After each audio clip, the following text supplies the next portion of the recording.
लोकशाहीचा बुलंद आवाज, रिपब्लिकन वार्ता, महाराष्ट्र. पुसदच्या नूर कॉलनी येथे गॅस सिलेंडरच्या अवैध साठ्यावर कार्यवाही.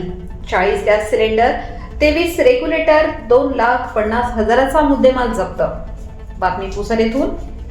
यवतमाळ जिल्ह्यात कोणत्याही प्रकारचे अवैध गॅस सिलेंडर साठवणूक, अवैध धंदे, शस्त्र बाळगणाऱ्या तसेच अवघड गुन्हे, आरोपी शोध, तस्करी समूळ उच्चाटन व्हावे याकरिता जिल्हा पोलीस अधीक्षक कुमार चिंता यांनी पोलीस अधीक्षक स्थानिक गुन्हे शाखा यवतमाळ यांना आदेशित केले होते.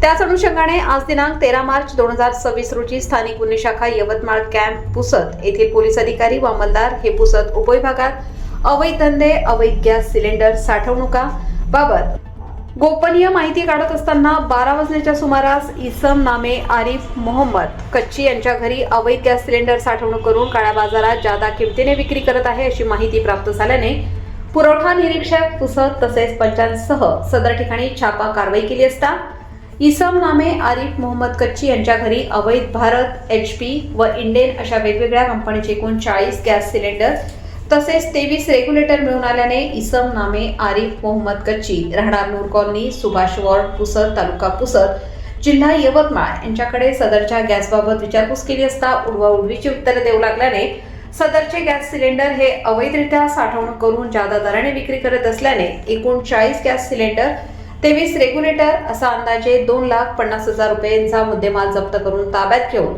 अन्न पुरवठा निरीक्षक पुसद यांच्या तक्रारीवरून पुसद शहर पोलीस स्टेशन येथे जीवनावश्यक वस्तू अधिनियमान्वये गुन्हा दाखल करण्यात आलेला आहे.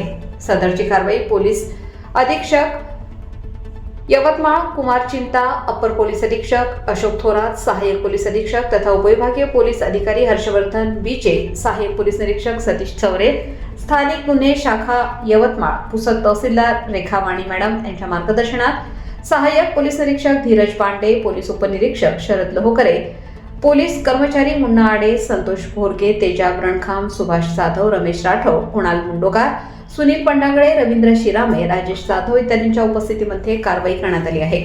रिपब्लिकन वार्ता महाराष्ट्र न्यूज साठी Vidarbha उपसंपादक Rajesh Dhole, Yavatmal. Subscribe now and press the bell icon. Never miss an update.